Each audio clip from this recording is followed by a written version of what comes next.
Hello, fellow Movie Crusaders, and welcome to another episode of the Weekend Crusaders. My name is Sean Wassacrew.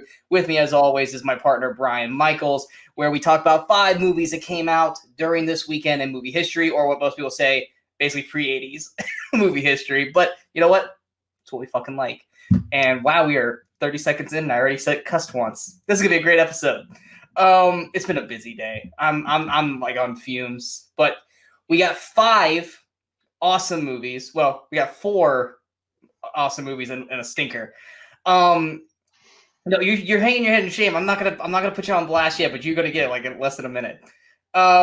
Before we start today, we at Movie Crusaders, or at least the Weekend Crusaders show, had made a rule that we, Brian and I, have to watch all 5 of these movies before the next show, so that way we have stuff to talk about. So we're not trying to remember movies we watched 10 plus years ago, so we have stuff to talk about, especially the revisited film, because the whole point of revisited is that we watch it again to change our opinion potentially of it. Brian here decided to not do his homework, watched all the movies except the revisited, which is the one movie that we needed to try to change his mind on, and he chose not to watch it. So everyone who watches, for shame, ring the shame bell from Game of Thrones on Brian. He's not going to have a whole lot to talk about with this first film, so we're going to do it first just to get it out of the way. The revisited film that Brian did not prepare for, because he hates this movie, apparently. Just shows he didn't. It was not. Before you even start, I'm just going to say I am at fault. It was bad time management on my hands. It was partially forgetting that we were recording this a day earlier. It was partially because I started to watch it and then went to something else and forgot to go back. It wasn't intentional. And you know what? I'm going to watch it this week, so you can still try and change my mind on it. But the problem is that people here won't know that, though. Yeah, that's like, because the problem is we go to the next week's show, we're not going to go, so Brian, what did you think of last week's revisited film? Blah, blah. It's like, we're not going to take time. Maybe we will. Maybe we will. You know what? If you have something legitimate to say, then we will take a small snippet out of the beginning, and we will talk about this movie. This is a movie. It's a 2000s film, because let's face it, we kind of stay in a certain realm here on the Weekend Crusaders. I have always been kind of very fond of. Now, when I say very fond of, I don't mean it's like one of the greatest comedies that we have talked about on the show. We are so like in love with the comedy of this, but I thought it was a very solid comedy from a person who's had a bad run of the mill of comedies lately. And another actor who we mostly see as serious stuff, but he doing a comedic role, which we know him for in his past. I enjoyed it. Brian was not a fan of at least what he remembers of this film, which is why we were going to revisit it. But our revisited film we are talking about today is the 2003 comedy Anger Management. Anger Management came out April 11th, 2003, had a budget of $75 million, had a weekend opening of $42.2 million, which was number 1 its opening weekend, and spent 3 weeks at the number 1 spot. Had a finished box office of $195.74 million, which was $135.64 million domestic and $60.1 million international. Adam Sandler, I think Brian and I have voiced our opinions on Adam Sandler. It not on Weekend Crusaders. I think it's the first time Adam's actually come up on the Weekend Crusaders, but I think we have spoke about him on other shows. That I love his early work, but after I'd say probably about after 2004, 2005, which was 2003, he started to kind of go down the Eddie Murphy route, where he just got lazy. Yeah, he got lazy. He just started making stuff because he had all the money, so he's just like, let's make movies with all my friends. I don't care if it's good story. I don't care if it's good acting. And then he signed the Netflix deal, and he made even worse films. He came out in one interview and said that he purposely makes movies like, I'll make one set in Hawaii, I'll make one set in here, so that he and his friends can go on vacation. Yes, if that's how you decide how your movies are, then it's like, eh. And you've also made the comment. I can't remember what. I think it was Paul Blart we were talking about, where Adam continually puts himself next to an incredibly hot actress that he gets to make out with. In this movie, it's Marissa Tomei.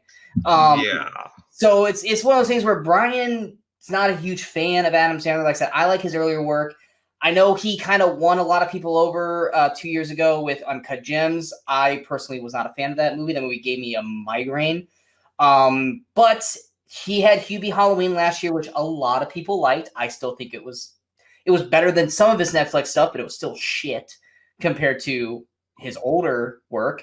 But this is one that I feel like it was the start of the turn of him starting to, like, you start to pinpoint, like, now you watch a Happy Madison movie and you start just immediately pointing out the things you see in every one of his films. Like, boom, boom, here's this, here's this, here's this. I think this was the first film where that stuff, you starting to see how this stuff was starting. It's not as blatant as it was like with, Grown Ups and all the stuff that came out after this. But I think this was the first film where I was like, okay, I'm starting to see where he started to go down this road. But this one, he didn't go down fully, which is why I enjoy this movie. Brian, like I said, he was not a fan of this back in the day, which is why we were going to have him rewatch it, but he didn't. So Brian's not going to have a whole lot to talk about this movie. It's going to basically be all me. But Jack Nicholson, I think, is fucking great in this movie. Just batshit crazy, which, I mean, we all love him as the Joker, and of course One Flew Over the Cuckoo's Nest and all this kind of stuff, where he can play that outlandish kind of character. But him basically kind of corralling the anger of Adam Sandler, when Adam Sandler is a very passive, indecisive kind of character in this, instead of his loud, outlandish, which by the end of the film he gets to that point. I liked them together. I liked their comedic back and forth. And I liked how they were growing together as a comedic duo throughout the film. You have a great solid cast around them. Like I said, Marissa Tomei, we've already said on the show numerous times how much we love Marissa Tomei. So her in anything is already a thumbs up for us. And she's adorable in this. She's definitely a girl in this movie, or woman, where we're like, we would all love to date a woman like her. I mean, she loves baseball. She loves hanging out at bars, watching baseball, drinking beer. And she's gorgeous, obviously. She's Spider-Man's aunt. Come on. Yeah, and she's Aunt May. The only horrible thing about her is that she likes the Yankees, which, I mean, you can't get 100% on everything. But she still likes baseball, which is huge. But you got like I said, you got Jack Nicholson, you got Tomei with Adam Sandler, you got his boys, like his Waterboy boys that started becoming everything. But I feel like their parts in this movie were fine. They weren't overtaking the film. They weren't making the movie worse. I'm blanking. What's his name? He usually played the big linebacker, like from Waterboy. I'm not sure his name.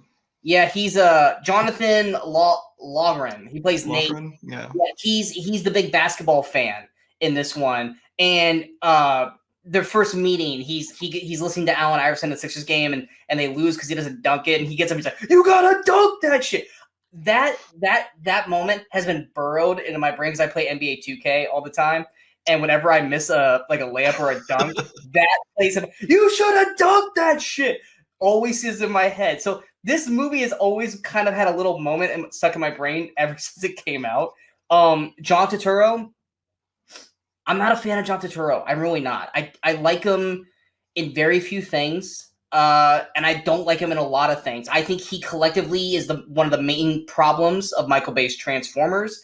He's the reason why most of the stuff sucks, because you brought him in, and then that is what kind of started the downward spiral of the whole shitty comedy of that franchise, in my opinion. But I love John Turturro in this film. I think he's so over the top, but with this kind of a character, it makes sense. He is funny in this movie. And this is kind of the first movie that I actually really ever actually noticed him. Like, to the point where he started showing up in other films, like the Transformers. I go, oh, guy from Anger Management. I get he was in like Big Lebowski and Gung Ho and other stuff previously, but this was the first movie where I was like, I actually recognize this guy. You've got Luis Guzman, who I think is funny in his small role. You've got Krista Alley and January Jones, and January Jones is probably her best performance ever. I mean, I personally have never seen Mad Men, but let's face it, with her acting caliber, this is probably the best role she's ever had. We also got he's got two scenes, but he's fucking fantastic. Woody Harrelson. Woody Harrelson's great in both scenes in this movie. I can't remember if Brian remembers Woody Harrelson in the movie. I don't remember him in this movie. I don't. He is the. Do you remember when when Adam Sandler's trying to record Jack for doing the wrongful stuff to him, and he takes him down to a street corner, and Woody Harrelson is a transvestite, and he gets in the car. I vaguely remember that. Yeah. His name is Galaxia.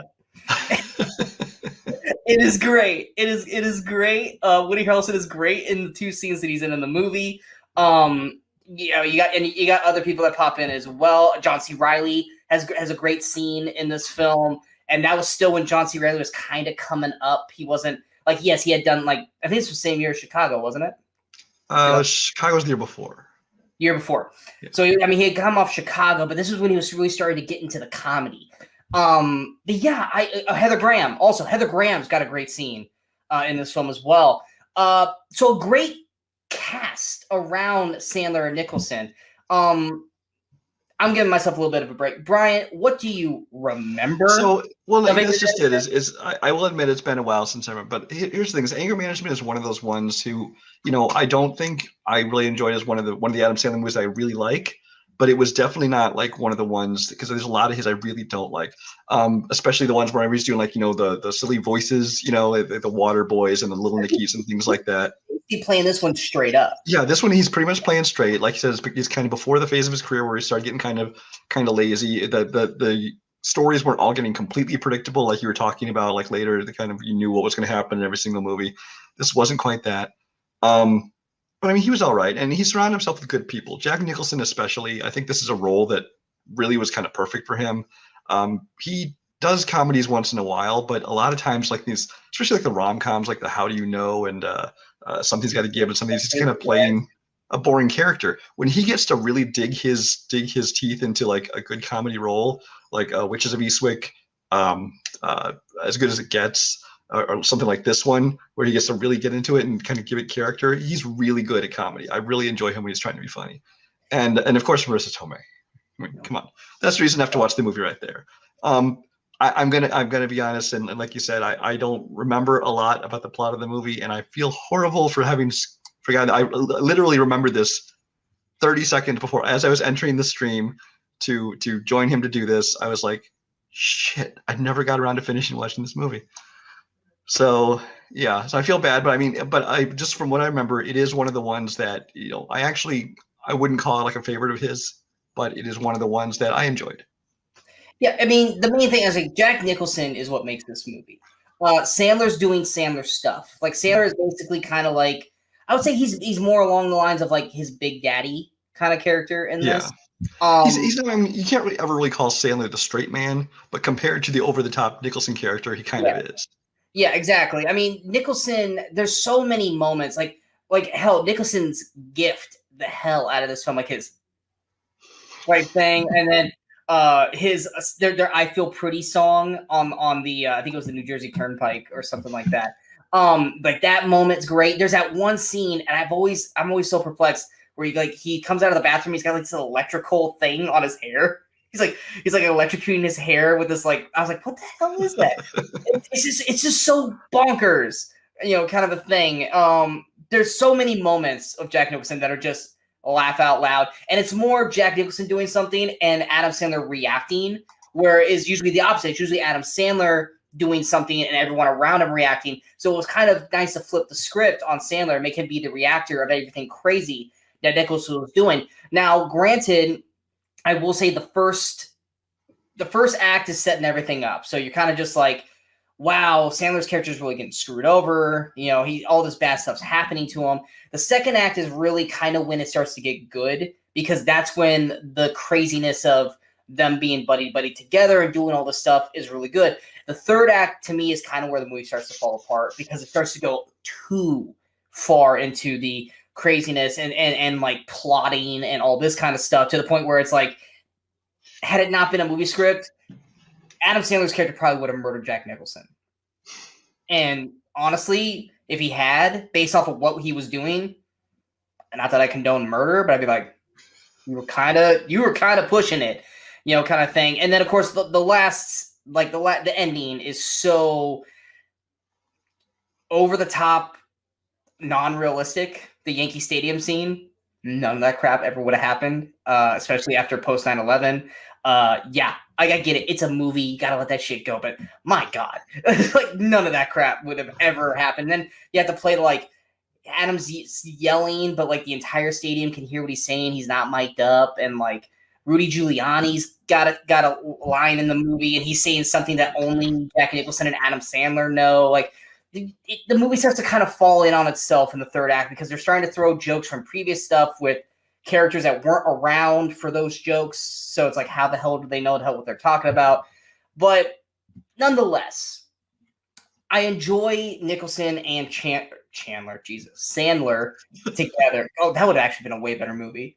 Matthew Perry with Actually, I could totally see that. Yeah, that would be such a great film. But yes, those two together, and then like I said, you have Mr. Tomei, and like I said, a very solid cast. I would say this is probably the best outside of Waterboy is still very, very Adam Sandler-y. I would say this is probably one of the better Happy Madison groupings because it's really before things start to go to shit and they stop caring and they start just like this was still a very structured film. It just got a little too full of itself by the end of the film. But yes, like I said, if you like Adam Sandler earlier stuff, if you like Adam Sandler now, my God, you like crappy films. And I'm sorry, but good God, movies are horrible now. But if you like old Adam Sandler, this is because he did 50 First Dates after this, and it was the same director. Like I said, I like 50 First Dates. I think that's a very good one as well. But if you like kind of pre-shitty Sandler, and you guys have never checked out this film, I think you guys should give it a watch because, like I said, Jack Nicholson is fantastic in this, and Adam Sandler's decent in this before he starts going down that shitty road that we all know him as now. I don't believe this is on any streaming services. Is it, Brian? Not like on the subscription services. If your library participates in Hoopla, you can get it through that. Gotcha. And then hopefully next week, Brian actually does the homework and watches the revisited film. So it's not more I feel like talking for the entire film. But that is I'm going to watch none of them next week and just watch you just lose your voice. You make it seem like I don't have it in me to do an entire show talking about these movies. You can. I just want to see you just annoyed with me, though. I mean, yeah, I'll build yourself a dunce hat. Just sit in the corner and be quiet the entire time. But going to the next movie, it's Brian's movie, so naturally he watched it. I watched this one 2 weeks early, actually. Yeah, I actually watched this a week early too. I think this was the first one I watched like right after we shot our show last week. So I'm having to like remember what I watched. This is a big favorite of Brian's. Brian loves this movie. I kind of like Anger Management. I like Anger Management. He was like on it. He loves this movie, and I'm like on it. But it's Brian's pick, and that is the 2001 meta music comedy Josie and the Pussycats. Josie and the Pussycats came out April 11th, 2001, had a budget of $39 million, had a weekend opening of $4.56 million, which was number 7 its opening weekend behind Spy Kids in its third week. Along Came a Spider in its second week, Bridget Jones' Diary in its first week, Joe Dirt in its first week, Blow in its second week, and Kingdom Come. Wow, I forgot about that movie in its first week. Finished box office of $14.86 million. 14.27 million domestic and only 595,000 international. Yikes! Sounds like it didn't really get released over international. Yeah, damn, like that's a low bar for international. So Brian, go ahead with Josie and the Pussycats. So Josie and the Pussycats. Josie the Pussycats is kind of a strange movie because it is like this teen, well, not teen because I think they're in their 20s, but a teen movie and a music movie. At the same time, it's completely satirizing teen movies and music movies and the music industry in general. I mean, every scene in this movie has like 20 things of product placement clearly in it. I mean, it's like so over the top as to be like funny, which is weird because like critics at the time, a lot of critics complained and parents complained about all the product placement in this movie. Talk about not getting the joke. Just saying. I will touch on that. There are people that just did not get the joke in this. But I mean, this has a cast of people I love. You have Rachel Lee Cook, who we love because she's great. And I really wish her career had took off more. is on our, I don't want to say Mount Rushmore, but she is on our Weekend Crusaders love of fame. We love her like we love Marissa Tomei. Yeah. So, yeah. Yeah. So, but I mean, she does a great job in this. You have Tara Reid, who not a great actress. She plays this kind of role very well. I think she fit this kind of role. I mean, obviously she's just playing up the ditzy blonde thing, but I thought it worked. I thought she, added some good comedy to it. Rosario Dawson's always good. You got Alan Cumming. Parker Posey, I usually don't really like. She kind of fit this role, though. I mean, I'm not a big fan of hers. Missy Pyle shows up in it, and there's a fake boy band in it. Who, first of all, this movie is also made by the directors. It's, I think, the only other movie made by the directors of Can't Hardly Wait. And I wish these people kept making tons of movies because I love their movies, their comedy. There's a boy band called Du Jour, who is made up of 4 people from Can't Hardly Wait, with Seth Green, Donald Faison, Breckin Meyer, and I don't know the other guy's name. He played Chester Cheetah, the foreign exchange student in Can't Hardly Wait. But they pop up in this. You got, there's lots of cameos, of course, in the movie. But I mean, it's good. And here's my thing: is the soundtrack of this movie. Personally, I think it's just a great actual pop album. Take away the movie, take away that it's supposed to be this fake band. I really enjoy this soundtrack, and I remember listening to it for years afterwards. And I popped back in after watching the movie, like I still like this soundtrack. So I like the music in it. I like the story. I mean, is it perfect? It's not going to be like in my top, 50 movies of all time or anything like that. But it's just, I wouldn't even call it guilty pleasure because I don't feel guilty. I just really enjoy the movie. What were your thoughts? So I remember seeing this movie back in 2001, and it was one of those where I was like, oh yeah, Rachel Lee Cook, yes, Tara Reid, she coming right off American Pie, yes, Rosario Dawson, yes, I love these 3 girls. I remember watching it, be like, okay, it's fine, but once again, and I said this on our Godzilla vs. Kong spoiler review, which you guys have not checked that out, it's on the channel, it's a lot of fun. I cannot stand Parker Posey. My God, she is, to me, one of the worst actresses that they keep giving, movies to. I don't care if this played right into her ballpark. Every time she's on screen, I kind of like Rachel Hall or Rebecca Hall. We were talking about on Godzilla vs. Kong. I just immediately become disinterested as soon as she gets on screen. I can't stand her. So seeing her constantly pop up and her being like the main villain of the film was just like, oh God, that means we're going to see more of her. But the cast, you named most of them. You also forgot, what's his name? Because I actually like this guy. He was our manager, Paolo Costanzo. Other than that, you pretty much. Oh yeah, and then Gabriel Mann. I like the cast. Like I said, I love the 3 girls. Tara Reid, I'm kind of but I love Rosario Dawson and I love Rachel Lee Cook. Alan Cumming is great. This is one of my favorite Alan Cumming roles. I think he is fantastic in this film. I love his quippiness. I love how he's kind of like, to me, he's Stanley Tucci in Devil Wears Prada. Yeah, I can see that. And he does it like, I love it. Oh, he just pulls on. Yes, he did. Like, I love like the whole like how. I mean, technically here he's kind of one of the villains, kind of, but.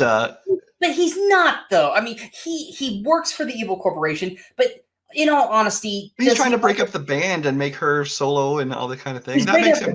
Okay, maybe not a villain, but definitely not... breaking up the band because Rosario Dawson starts figuring shit out way too quickly. That's the only reason. And you have the evil plan, which he is part of. He's a villain. He is a cog in the machine. It's not like he ever kills anyone. But Stormtroopers are all good guys in Star Wars. Gotcha. Okay. I mean... Look at John Boyega. But anyway, let's not bring Star Wars into this. But yes, Du Jour. That beginning scene with Du Jour is great. I love Seth Green and I love Breckin Meyer. Yes. They're what with this face? This Du Jour means family. I love that whole opening. I would love to have just watched like a director's cut where there was just like like they said at the end of the movie, like they landed in a Metallica concert. Mm-hmm. Oh my God, I would love to have seen that scene. I would have loved to just do a sequel with Du Jour. Why not? I don't know if we can give them a whole movie, but I would have loved to have seen the scene where they crash landed the Metallica concert. Rachel Lee Cook's fantastic. I wish she would just do more stuff. Like I said, we talked about her during She's All That. I mean, she did Psych, which she was great in. She did mostly TV stuff. But I mean, she's great as You Josie. want to know what really pisses me off? What? I found out when reading about this movie, like, so I was looking at some interviews with her. She turned down the role of Rogue in X-Men. So it's Anna Paquin. I would have loved to have seen her. Come on. She'd been perfect for that. She would have been too. She would have been better than Anna Paquin. Just saying, she was weak. She was one of the weakest parts of that. Anna Paquin, Rogue's moody the whole time, and Rachel Lee Cook, she's bright, she's nice. Like I wouldn't want to see her just be moody the entire time. Yeah, she just play it more naive and innocent. Maybe, but anyway, yeah, she should have had a bigger career. Absolutely, I think it was a smart choice that she did. Not that Anna Paquin as Rogue was. I think she did a solid job. I just don't think Rachel Lee Cook would have done a good job in that part. Yeah. But like I said, she's great in this. Tara Reid. I'm ditzy blonde characters. I'm just kind of like, on. Like either they work or they don't work. This one works about 50% of the time. Rosario Dawson is basically playing Rosario Dawson. She basically plays the same thing in every film, which we love. That's why we love her. That's why she gets all these roles. That's why she's Ahsoka Tano and all this kind of stuff. The thing I said I was going to touch on, the main problem with the film is it was the whole meta-ness. Now, had Josie and the Pussycats came out today, this would have been insane. Like it would, because and today this stuff, like, because let's put it this way: in 2001, the only thing that really was meta was Scream. Let's be real here. So when they came out with this, like, oh, the music or the hidden, subliminal messages in the music, and the advertisements and stuff everywhere. There's even scenes where they like that literally look at the camera and wait to the camera, yeah, wall and all that kind of stuff. That stuff that wasn't a thing back then, and so it was one of those days where Josie and the Pussycats was kind of ahead of themselves, which effectively turned the critics and maybe some fans around. And even even me, I was like, this shit's stupid. But had it came out today after like Community came out and which Community, made the meta shit, amazing. Had it came out today, I think Josie and the Pussycats would have been a huge hit. I think so. Because it's actually a very smart movie. I mean, there's some ditzy characters in it and stuff, but it's a smart movie, and especially in kind of a lot of the meta aspects. And one of the things the directors and the cast that all say when they talk about the failure of this movie was that part of the problem was it was also marketed all wrong. But it's kind of like they had this movie that was basically made probably more for people like us, not necessarily guys. I mean, it could be guys and girls, but people that were like kind of want to see a send up of the music industry, that kind of thing. But it was marketed to little girls as like an actual, oh, look at this, let's go follow this girl. Girl this supposed to start like kind of like a verse of like all the like cartoons movies like coming to live action of like oh, that I don't know.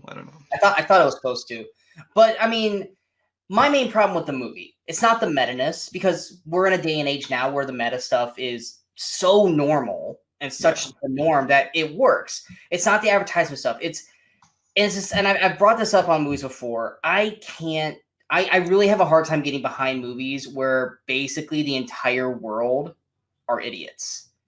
And there's like 5 smart people and everyone else is like idiot drones. Like that's the problem that I have with like why I can't really get behind Idiocracy, because it's just I can't handle everyone in the world being fucking stupid. And that's the thing with Josie. Everyone is just like, I get it, subliminal messaging, but it's just like everyone is just so blatant. Even Josie gets stupid at one point, which I'm like, oh come on, don't mess with Josie. But it's like I don't like movies where everyone in the world is IQ is like in the fucking shitter. Because it just becomes annoying to me when there's like one person gets it, like maybe 3 other people get it, and then everyone else around them don't get it. Because it's just like you're just watching stupidity the entire time. That's the only real problem I have with this film. It's just like everyone's fucking stupid. Like you have Rosario Dawson who gets it, which is why they want to bump her off right away. That, and also the Carson Daly joke. Like Carson Daly and Taylor Reid are dating. Honestly, at the time it worked. The problem is that things like that date the movie, because you're like, okay, we get it. Back then they were dating. Let's also talk about the Bill Cosby joke. Yeah, it was that. Oh, Aries Spears. Yeah, that's right. Yeah, I'm gonna stick my pudding in your, or stick my spoon in your pudding, and he just go. It's like, oh, that did not age at all. It's just like, oh damn. I was like, oh wow. Yeah, 2001 was a better time. But, yeah, Josie and the Pussycats, it's it's harmless fun. You got you got two great leads and Tara Reid, who I think, like I said, she's fine. I also love the music. I think the music's great. It was catchy. After like the very next day, I had some of the songs stuck in my head, and and I honestly, one of my favorite parts of the film, which they do it like 2 or 3 times, is the montage. I think their montages are great, where you're showing them like their rise to fame and stuff, which all happens like a week. Mhm. But still, it's fun because it looks. But then like they would say, "Is it strange this all happened in a week?" Okay, but anyway, Josie and the Pussycats. It was way before its time. Like I said, if it came out today, it would have been. It was, and if you're looking at it thinking that it's just like, oh, this girl band, there's more to it than that. It's smarter. I would recommend giving it a shot. It's a lot of fun, especially if you're like me, you like Can't Hardly Wait. It's a lot of the same kind of humor. You'll enjoy it. Which you and I both have said that we both love that movie, and we Absolutely. will talk about that on the show when it comes up. But yeah, great solid cast minus Parker Posey. It's just I just don't like how everyone's a freaking moron, and it's got a really funny outtakes track, which is also pretty good. I always love a good outtake during the credits thing, and this one's a pretty solid one, especially with Missy Pyle with a "you slept with him" kind of thing. I thought that one's great. The one strange thing I will say about this movie is this movie came out as PG-13. When it came out on like DVD and stuff, they released a PG cut to be more family friendly, I guess, to get to the teen girls, which again, not the point of this movie.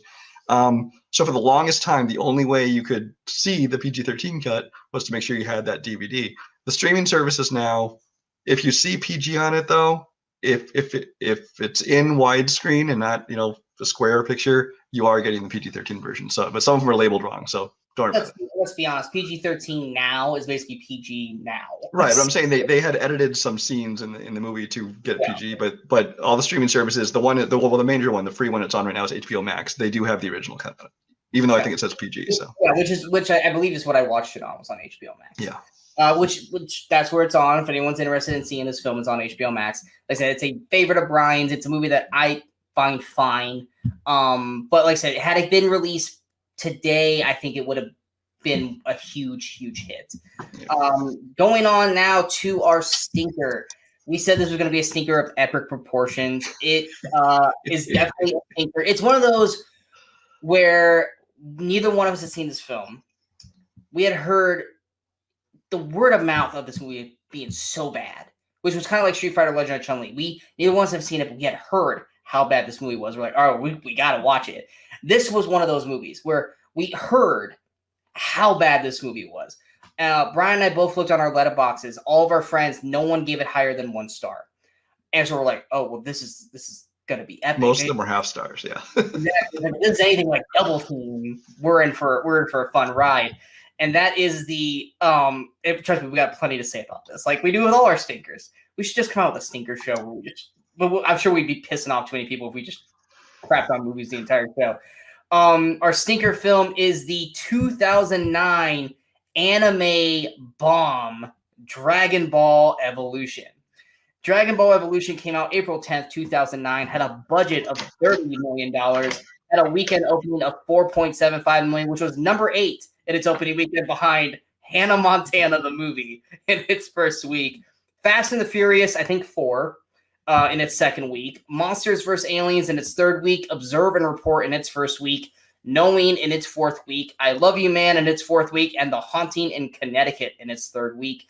Had a finished box office of $55.7 million, $9.36 million domestic, $46.35 million international. So kind of a reverse with Josie. Brian and I are going to get this right off the bat. Neither one of us are anime fans. We're not. So we never seen Dragon Ball Z. We never watched Dragon Ball Z. So the characters, we are coming into this with no former knowledge. I knew like 2 or 3 characters' names just because I worked in a video store, like the cover of video boxes, things like that. So I was familiar with the property as existing. Never watched a frame of the cartoon or read the manga. So if you're expecting us to go, it's not like the anime, blah, blah, blah, it's different. You're not going to get that from us. We are literally. Although, from what I understand, anybody who does see it will tell you that. Exactly. So we are watching this as 2 just movie people watching a movie that we know is based on an anime. we had no prior knowledge of the anime itself. And wow, this movie, the first scene, the first shot, we both were going, wait, pause. Like it was almost like we were like honest trailers watching this, where we're like we do the commentary where they pause it, because there was at least a couple times where we're like, wait, pause, and we had to stop and just go. So backtrack. What's happening right now? And they got I don't know. I was like, all right, hit play. The first shot of it's Justin Chatwin. Justin Chatwin, who's also was in Josie and the Pussycats, by the way, as a boy fan of du jour in the beginning. A young Justin Chatwin. But the first shot, it's just like of this visual, and it looks like he's crying because he's sweating, but it's coming down his crease eyes like he's in tears, and we're like, why is he crying? Is he crying or is he sweaty? Like, I'm so confused. And then we see the dripping down the nose, like, okay, he's sweating. He's like, who sweat cries? We don't know. But that was already like the first shot. We're both like, oh no, that wasn't the first shot. The first shot was a exposition that we were both like, did you remember any of that? And you were like, nope. I'm like, good. We're both in the same boat. It was just a whole lot of exposition using names and places, and we're like, whatever, dude. Quick things, and you're like, you catch me with that? I go, not really. And he goes, you're like, I go, now I know what it's going to be like when we watch World of Warcraft together. Oh God. Oh God, please don't make. Actually, there's a lot of people that like that movie. But then we get Justin Chatwin, and we were like, what the hell's going on? And then we see that he's like balanced on these two ropes. And he starts getting into a fight with his his grandpa? His grandpa. And they just start like just straight up fighting, and like they're just kind of going right into the movie. And what did I say right at the beginning of this? Do you remember? I don't. You never remember anything I talked about in these movies. It hurts my. I don't know exactly what you said at the beginning. Anyway, I said this feels like a sequel. Oh, like, yes, I do remember. All feels like stuff like we have already been with these characters in a movie already, and we're being reintroduced to them right now, because there was no build up. There was no like, here's I almost called him Grogu. Here's Goku, and here's blanking on his grandfather's name. But it's like, okay, here are these characters that we know. Grandpa Gohan. Yeah, the keymaker from the Matrix. Exactly. But it's one of those things where it's like, we're just getting thrown right into these characters. We don't know who they are. I mean, us not being anime people, we don't know who they are. But it's like, this is the introduction to them. And it wasn't an introduction. It was a fight scene. And we're like, this feels like a sequel start. Like, this is something you would find if you're starting to watch, like, Captain America Winter Soldier. It's like, well, we don't need to tell you who Steve Rogers is. He's Captain America. Let's go into a fight scene. That's what it felt like. And this fight scene, choreography, so stupid. It's so bad. Brian, add something to that scene. So, that's the first scene of the movie already. You're talking about. You bring in his grandpa, who's this fully Asian dude. Justin Chatwin, very much not. They never explain it like, oh, you're my son married your mother from America or something. No, nothing. No explanation of that. Just decided to whitewash the character of Goku and make him a white boy. Need to be an explanation, but hell, a family photo showing him as a kid, like, okay. Well, I think that just the fact that you still had an Asian grandpa, I think just accentuated the fact that they whitewashed the character. Said, oh, we don't want an Asian lead, so we're gonna turn Goku into a wide-eyed white American kid, basically. And yeah, but that's just, it is what it is.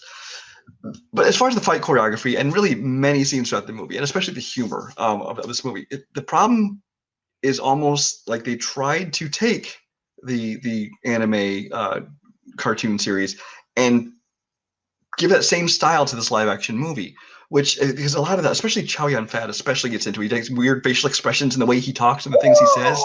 It's like very it's very comical in an unnatural way, which I could totally, when you watch him do this, I could totally see a cartoon doing that. I can see that in the cartoon, but it doesn't work here. It's something like Speed Racer, which also kind of tried to do that same thing. I'm not a fan of, but it could at least fit the style of that film because it's a family film. It's supposed to be kind of comical, things like this. Here, it just came across as so weird.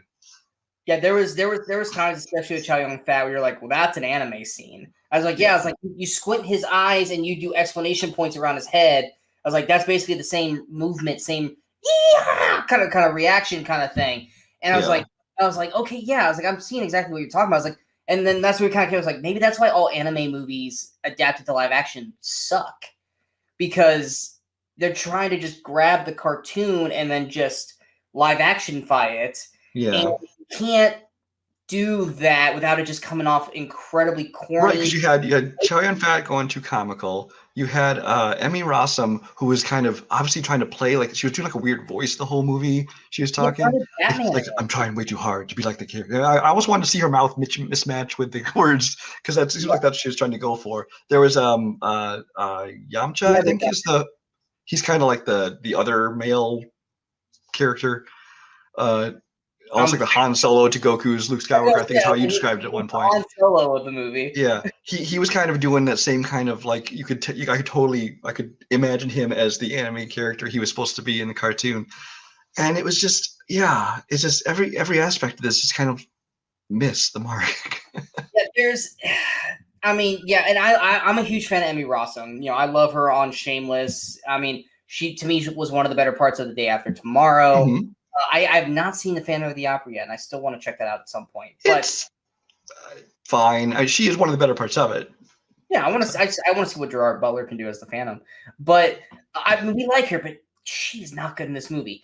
And Justin, Chatwin, he also on Shameless, and I've seen him in other things. I know he can act. He can't in this movie. My God, his acting is horrid in this film. Granted, it could be because he's trying to be the anime. I don't know. Complete with the bad anime hair, which doesn't translate. Just saying.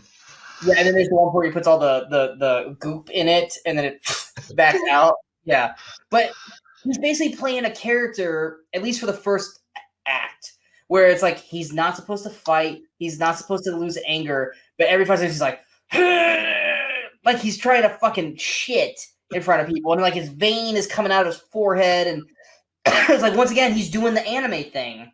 Where like when a character gets mad in anime, they get the face. It's just, but in an anime, it's like, okay, it's anime. They're trying to distinguish anger. And he on live, it looks fucking weird, because anyone who sees that kid just they're like, that kid's got issues. Like, my God. And then the whole scene you're talking about when he's like trying not to fight with the bullies. I think I told you. I think this seems not the party. This is that school.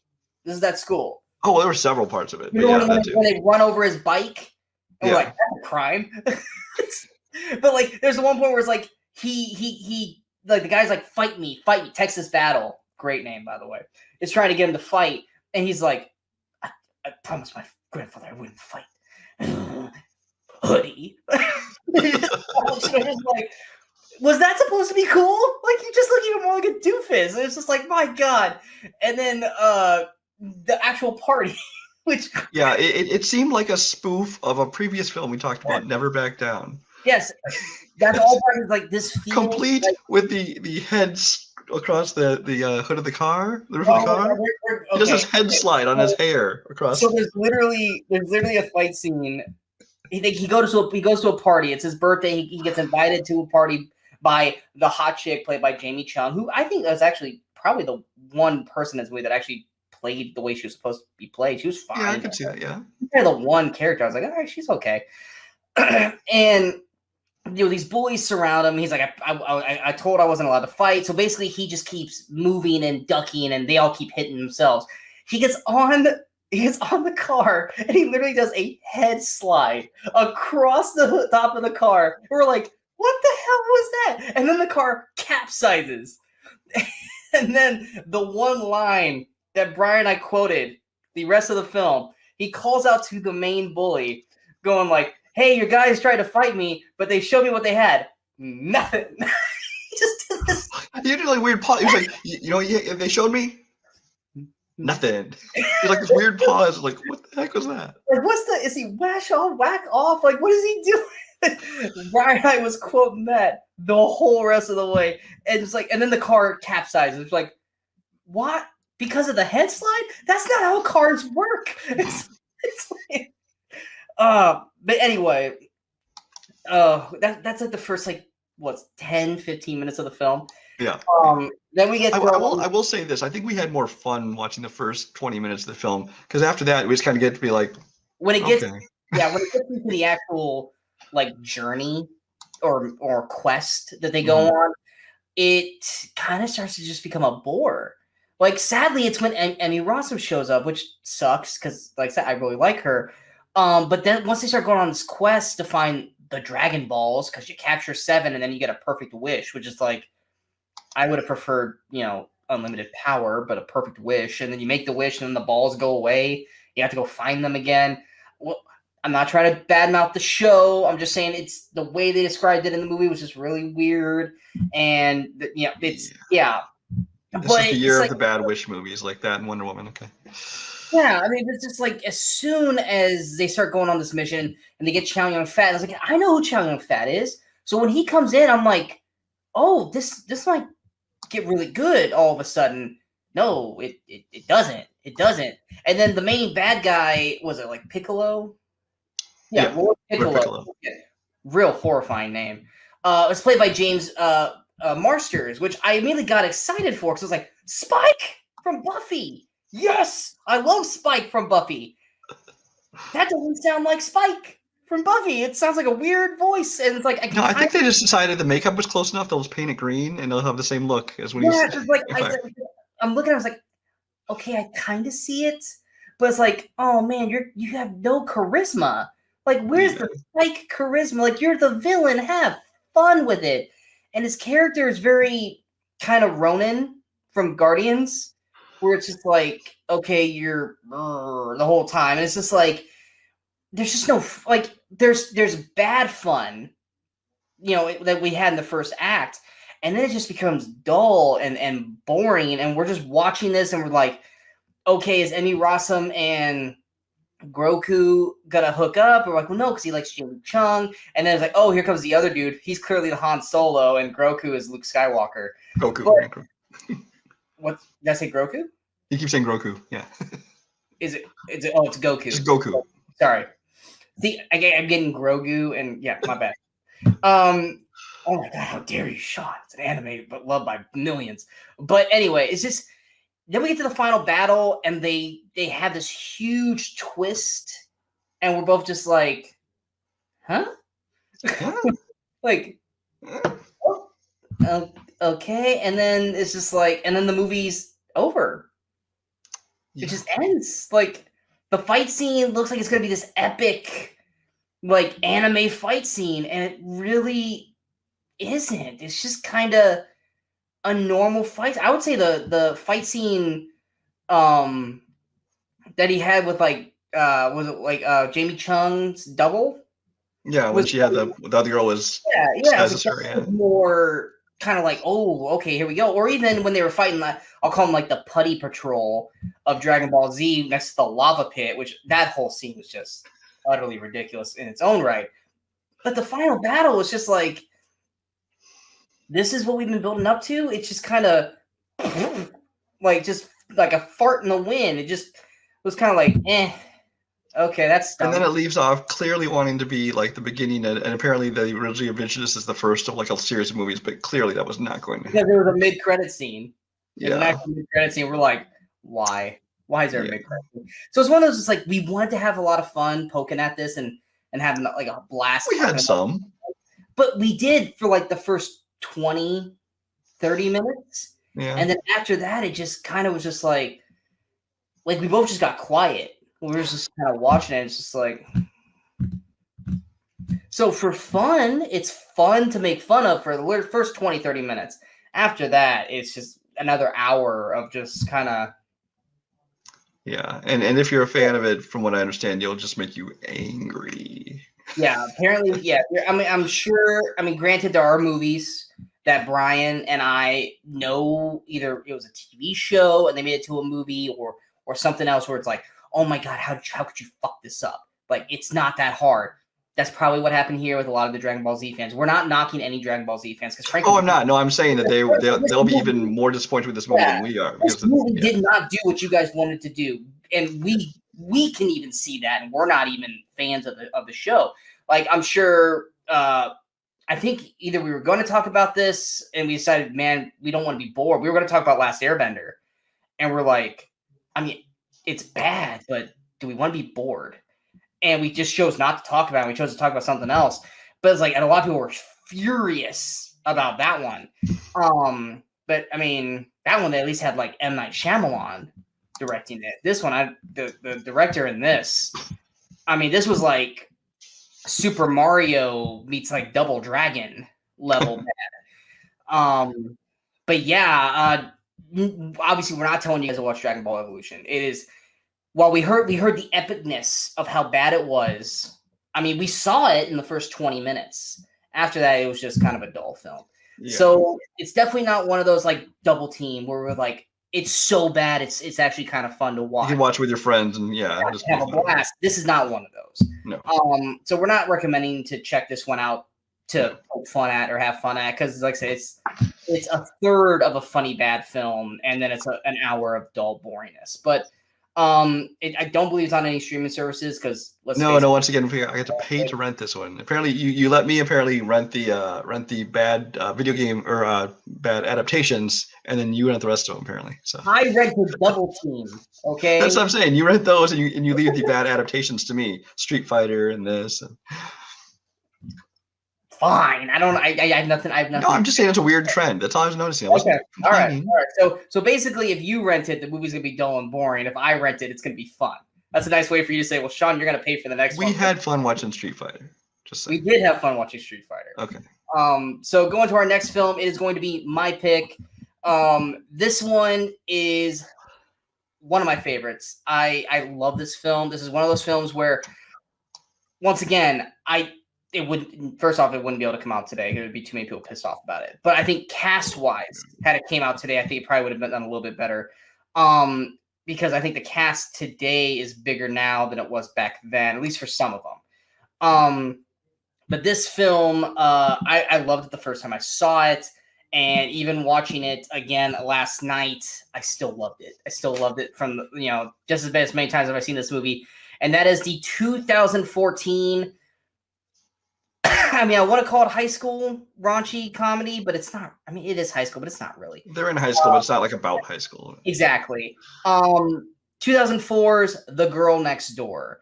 The Girl Next Door came out April 9th, 2004, had a budget of $21 million, weekend opening of $6 million. It was number 10, its opening weekend, behind The Passions of the Christ in its 7th week, Hellboy in its 2nd week, Johnson's Family Vacation in its 1st week, The Alamo in its 1st week, Walking Tall in its 2nd week, Home on the Range in its 2nd week, Scooby-Doo 2, Monsters Unleashed in its 3rd week, The Whole 10 Yards in its 3rd week, and Ella Enchanted in its 1st week. Had a finished box office of $30.38 million, $14.58 million domestic, and $15.79 million international. Brian, looks like you're ready to laugh. Why? Oh, I'm just amused because you give me that list and you have like this religious epic, a bunch of family films, and Girl Next Door. I'm just picturing people walking into the wrong theater from that crowd.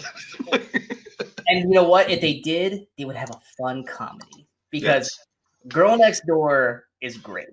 I love this movie. It's not honestly, I wouldn't say it's not up to the level of American Pie, but I mean, it is. It's just done differently, and to me, kind of done better. I mean, you have. This movie isn't like as kind of slapsticky and broad comedy as American Pie is. No, it's to me, it's smart. It's a smart kind of comedy. I mean, it does have its raunchy humor. It's adult. It is a sex comedy, but it's not the same.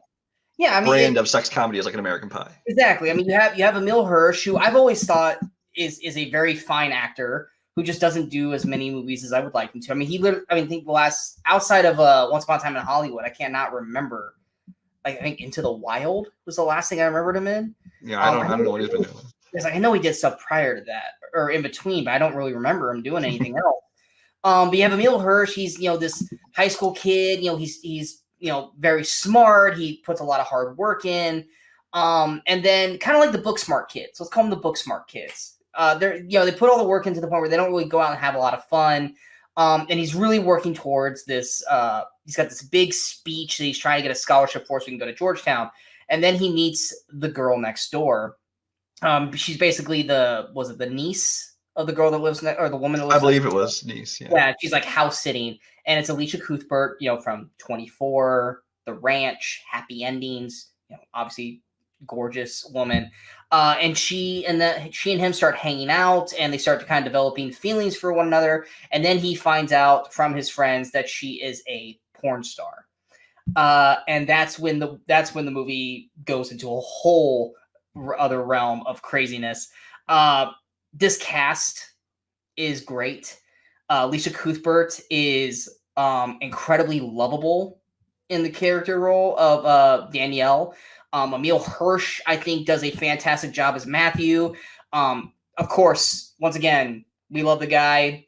He's on our kind of Mount Rushmore of men actors. Timothy Olyphant is in this. He kills this movie. I love him in this film. Paul Dano, first movie I ever saw Paul Dano in. I thought he was great in this. And then, of course, to me, the one guy who had me gut busting the whole time, Chris Marquette. He was also, we talked about him in Fanboys last month. The one line in this movie that kills me every time I've seen it, and from the first time I saw it to even last night, is the scene where they find out she's the porn star and Matthew's leaving. He's like, fuck her for me. If you don't do it, I will kill myself. And he's screaming it in front of the whole high school. I love that scene so much. Chris Marquette's character is so over the top outlandish, likes to watch porn while hanging out with his friends. This is making me very uncomfortable. Learn to like it. Stop! I love these characters. Like I said, Timothy Olyphant, he just comes in, and when he comes in, he just takes control of every scene. I love the humor in this movie. I think there's a lot of great moments. The one knock I would have is where sometimes the scenes go incredibly out of control, and then you find out that it was all in Matt's head, kind of thing. They do that like 2 or 3 times in the film. I wasn't necessarily a fan of that, but the world we're brought into, like the porn star world and all that stuff, I thought was great. I have a ton of fun watching this film. Brian, what are your thoughts on The Girl Next Door? Well, obviously the big appeal going to this for me was Alicia Cuthbert. She's gorgeous. I liked her on 24. This is probably going into what, like season 2 or 3 of 24 by the time this came out. I think it was when Kim finally was kind of, for the most part, off the show. She's kind of off. Yeah, she was only the first couple seasons, really. It's season 4 was going on because season 3 was like her last.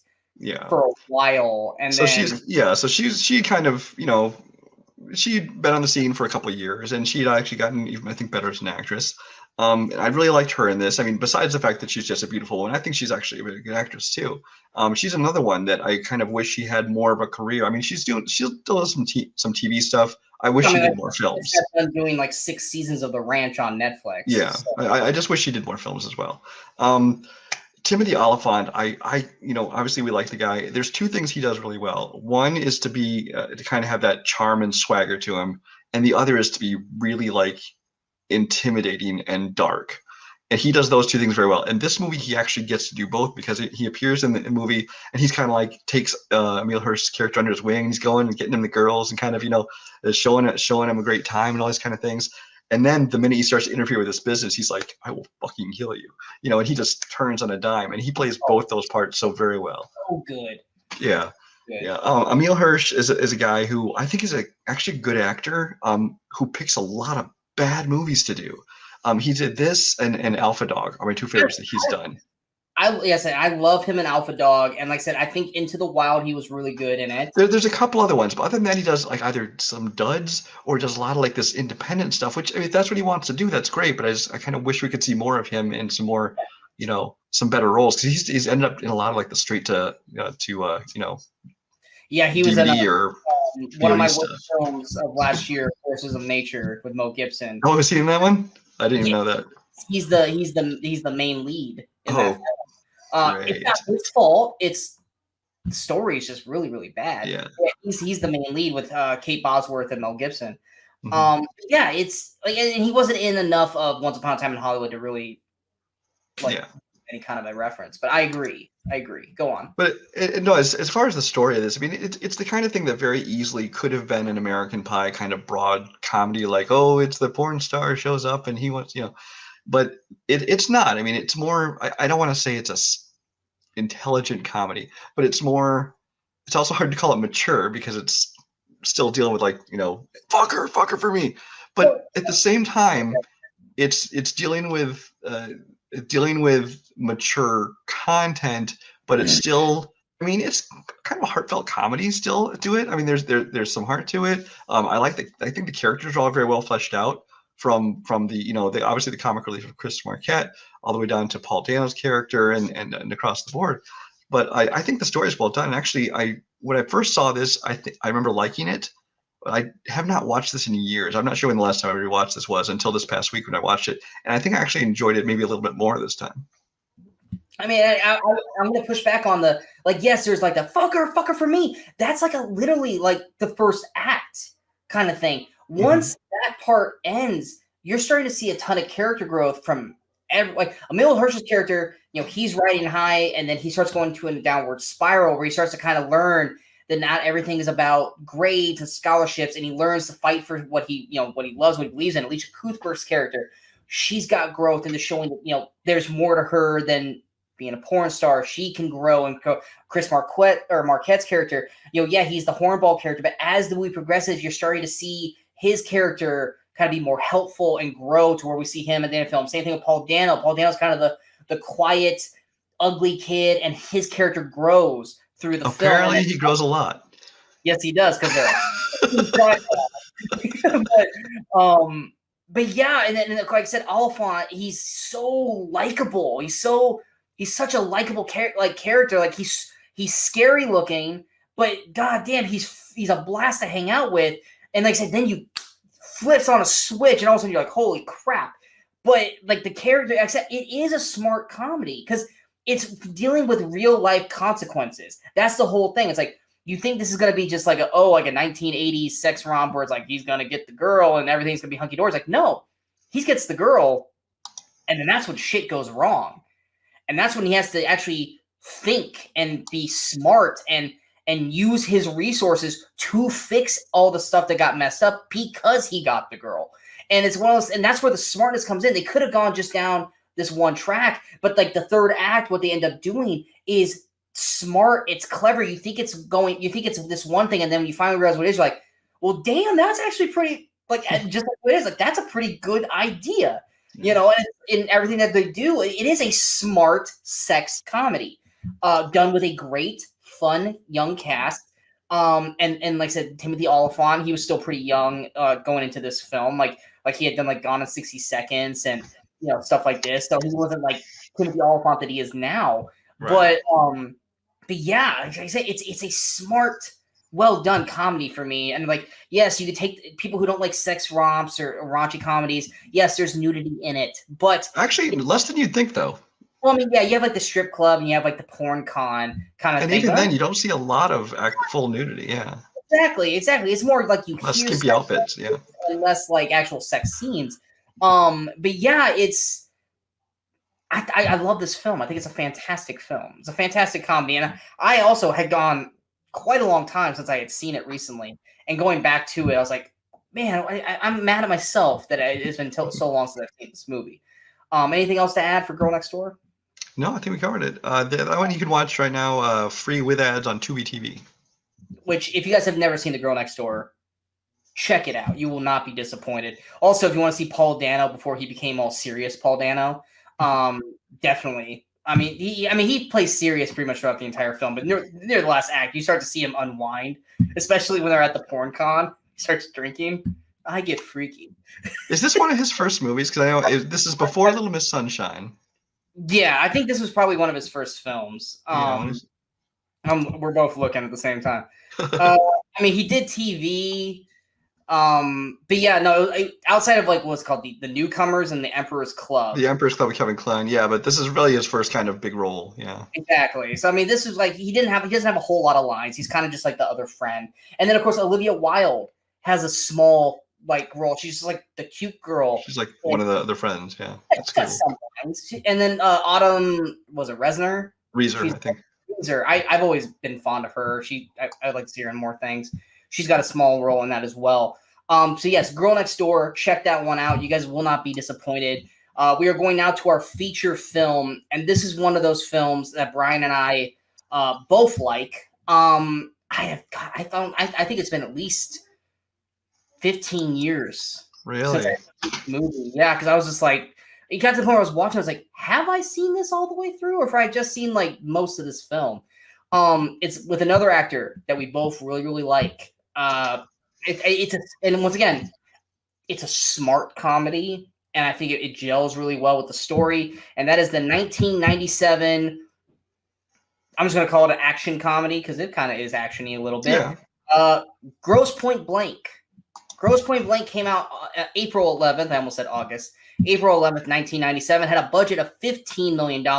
Had a weekend opening of $6.87 million. Was number 4 its opening weekend behind Anaconda in its first week, Liar Liar in its 4th week, and The Saint in its 2nd week. Had a finished box office of $28.08 million. John Cusack. We love John Cusack.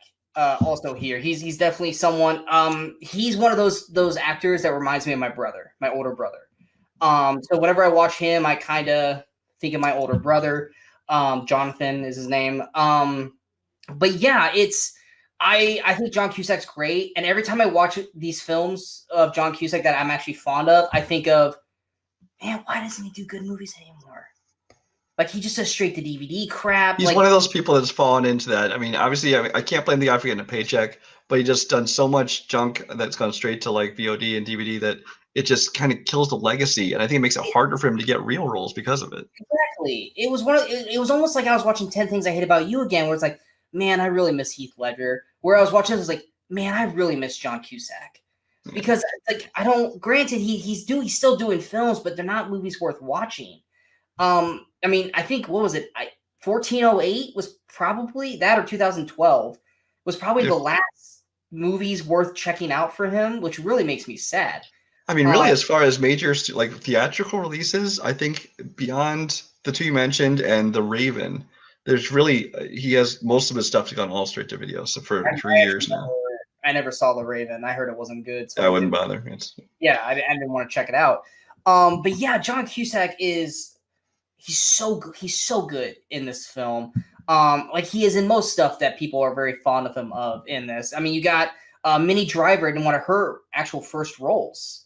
I think she is fantastic in this film. I think their chemistry and their banter back and forth actually work really well. You got Joan Cusack, John's sister, in this, and I think she's pretty decent in her small role. Dan Aykroyd's a little over the top, but it fits with the character. It works with what's going on. You've got small kind of little cameos because it's all about he's an assassin who basically is going back home for his 10-year high school reunion, and it's him kind of trying to not adapt, but I don't know what's the right word. Well, he's actually been his sister, who is also like his handler, his secretary / handler, whatever I call it. They're not related. I'm sorry. I meant his sister's character, not his sister. Yeah. This character plays his handler, who is encouraging him because she says he works too much and he needs to, lighten up. He needs to go back to this reunion because he gets this invitation to his reunion. Doesn't want to do it at all.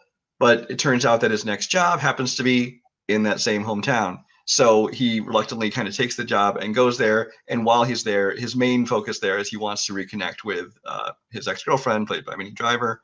And he runs into all these other people he knew, becoming these eccentric characters. But the main relationship is him and Minnie. Yeah, you got Jeremy Piven, who's great in his small role. Michael Cutlitz is also in there. You got Hank Azaria, which I love Hank Azaria and mostly everything he does. And then K. Todd Freeman, I think, isn't that the guy with Hank Azaria? Mm-hmm. He's the other cop, yeah. Yeah, like I said, it's a great cast around him. It's funny, kind of. I don't want to say fish out of water, but he's not the same person he was back then when he was living in that town. So he's coming back and he's a totally different person now. And you're watching his current world and his old world clash, and you're kind of watching almost like his psyche kind of start to break in a sense with this film, because he is a guy who's very he's not anal, but he's like, I'm trying to think of the right word, how his character is in this film. Everything has to kind of be, he has to be able to control. He's very, very set in his ways. Things have to be organized. It's not anal, but kind of. He's not OCD, but he's kind of like everything. He has to have everything kind of go the same way, or if not, and then it's kind of like it. He starts like kind of almost like lose it in a little bit, but it's one of those things where and John Cusack just does it great, and he rambles on and on and on. Minnie Driver, like I said, is great in the film. And then when you do get the first off as a hitman, he's one horrible shooter. Dude just blew bullets like there's like you have no aiming. Like there's that one scene in the in the house where they're just blatantly shooting. I'm just like, they're not even over there. It's like at least wait. Like they don't care about bullets in this film. But yeah, I love Grosse Pointe Blank. I think it's got a lot of charm with Cusack and Minnie Driver. It's definitely funny. When they do action, I mean it's in assist to the comedy. I think the action is and it heightens it. And actually, some of it like that, like there's a scene, the hand-to-hand combat he has with this other assassin who comes to kill him, is actually turns out he was actually the fight choreographer for the movie. He just plays this character, and that so the action scenes there are really actually quite well done. Oh yeah, it actually makes Cusack look like he actually knows what the hell he's doing. Yeah, but yeah, my feelings on the movie basically is like you. I mean, I liked John Cusack back in the day with you doing Better Off Dead and One Crazy Summer and Say Anything and all those kind of things in the 80s. Then he kind of had this period where I think he wanted to get away from the high school roles and he kind of started trying to do more serious stuff. It was very hit and miss. This movie kind of started his resurgence. I think he knew that he needed to have research because he's actually one of the co-writers of this movie as well. He's credited as one of the writers. John Cusack is. And so I think he made this role so it could be kind of combining, kind of that high school charm, but at the same time, it's, a more mature role for him. And this kind of kicked off the Renaissance with this and Con Air and then High Fidelity, Serendipity, Identity, a lot of itties. So, wait a minute. But he kind of had a resurgence, which of course then again died off again. He went to straight to video stuff. But it makes you really miss John Cusack because his personality in this role, obviously written by him, is perfect for him. The banter with him and Minnie Driver is so much fun. Just the conversations they have are so much fun. The banter with Alan Arkin. With Alan Arkin, and even with Dan Aykroyd in the couple scenes they have, I think that it's very well done between the two of them. It's one of those movies. It's again, we've used this term several times today, but I think it's a very smart comedy. It's because me, one of my big things I really love is good dialogue and good banter, and I think that's done so well in this movie. So I love this movie a lot. I was glad to revisit. The only complaint I have about this movie is that in this movie he's attending his 10-year high school reunion, which apparently makes him like 28 years old, which makes me feel really old because I'm way older than that, and so yeah. I'm like, he's only supposed to be 28 here. Oh my god. I would say in terms of like the witty script and stuff like that, it's very. And I know you're probably gonna go, "How dare you say this?" Because I know you love this person. It's very kind of Kiss Kiss Bang Bang Shane Black kind of like script. Like it's not Kiss Kiss Bang Bang, obviously, because that's a whole other different kind. I have no complaint because I love them both, so I can see similarities. Yeah. Yeah, I was like, it's like Kiss Kiss Bang Bang, but it's kind of a rom-com action hitman film with Minnie Driver and Cusack, and that's kind of the similarities I got to. It was like it's a little bit of Kiss Kiss Bang Bang. For people, if you guys have never seen Grosse Pointe Blank and you like that, you'll like Grosse Pointe Blank. It's one of those films that's like we both love it, and it's just there's not a whole lot more to talk about.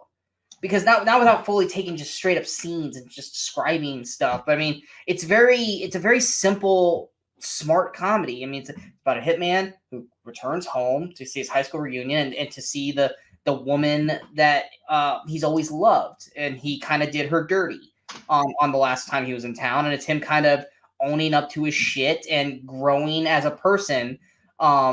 That's basically the movie. It's it. And it's done incredibly well by the cast and the writing, like I said, by Cusack.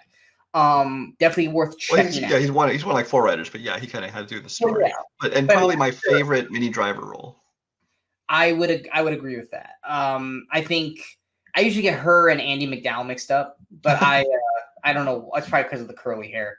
But yeah, I loved Minnie Driver in this. And the only other thing I can remember that I really loved Minnie Driver in was the TV show The Riches, with Eddie. Yes. That she was great in that. So it was like, oh yeah, I forgot she does do movies that I actually like her in, and this is that one. But yeah, I don't think Grosse Point Blank is on any streaming services, is it? It is not for free, no. Gotcha.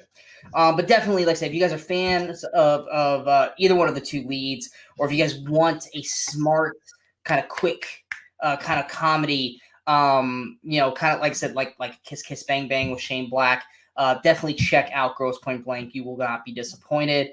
And that is our show. We hope you guys enjoyed this episode of the Weekend Crusaders. If you guys did, go ahead and hit that like, share, and subscribe button to the channel so you guys stay up to date with all the latest videos that pop up on the Movie Crusaders.